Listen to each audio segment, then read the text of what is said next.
حضرت نے فرمایا سائل کہاں ہے، آگے آئے۔ اس نے کھڑے ہو کر کہا حضور ابھی آپ نے ایک بار بلا کر بغیر جواب دیے محفل میں مجھے بے عزت کر کے بھیج دیا، پھر آپ دوبارہ مجھے کیا بے عزت کرنا چاہتے ہیں؟ حضرت نے فرمایا ہم لوگوں کا کام کسی کو بے عزت کرنا نہیں ہے۔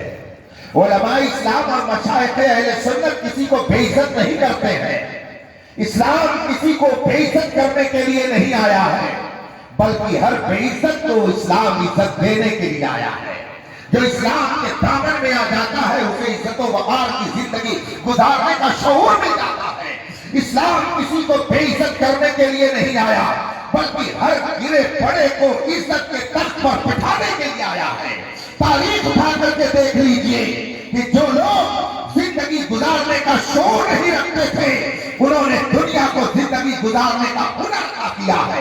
خود رکھے جو راہ پر اوروں کے ہادی بن گئے، کیا نظر تھی جس نے مردوں کو مسیحا کر دیا۔ اسلام لوگوں کو عزت و وقار کا درس دینے کے لیے آیا ہے۔ آؤ قریب آ جاؤ۔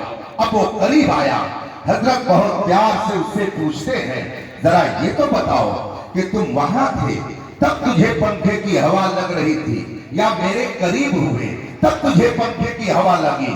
اس نے کہا حضور جب میں آپ سے دور تھا تب مجھے پنکھے کی ہوا نہیں مل رہی تھی، لیکن جب میں آپ سے قریب ہو گیا تو مجھے پنکھے کی ہوا مل رہی ہے۔ جو ہی اس نے یہ جواب دیا، حضور اشرفی میاں رحمت اللہ تعالی علیہ نے نواب رامپور کو مخاطب فرمایا اور ارشاد فرماتے ہیں نواب صاحب آپ ہوا اسے دے رہے ہیں کہ مجھے دے رہے ہیں؟ آپ پنکھا اسے جھل رہے ہیں کہ مجھے جھل رہے ہیں؟ نواب رامپور عرض کرتا ہے حضور اس کی کیا حیثیت کہ میں اسے پنکھے جھلوں؟ اس جیسے تو نہ جانے کتنے نوکر چاکر میرے یہاں خود پنکھا جھلتے ہیں، اس کا کیا وقار ہے کہ میں اسے پنکھے جھلوں اور اسے ہوا پہنچاؤں؟ اس جیسے تو نہ جانے کتنے میرے یہاں نوکر چاکر کام کرتے ہیں۔ حضور پنکھے تو میں آپ کو جھل رہا ہوں، پنکھے کی ہوا میں آپ کو دینا چاہتا ہوں، اس کی یہ حیثیت نہیں ہے کہ میں خود اسے پنکھا جھلوں۔ حضور اشرفی میاں رحمت اللہ تعالی علیہ نے اس سے مخاطب ہو کر کے فرمایا کچھ بات سمجھ میں آ رہی ہے؟ دیکھ تیری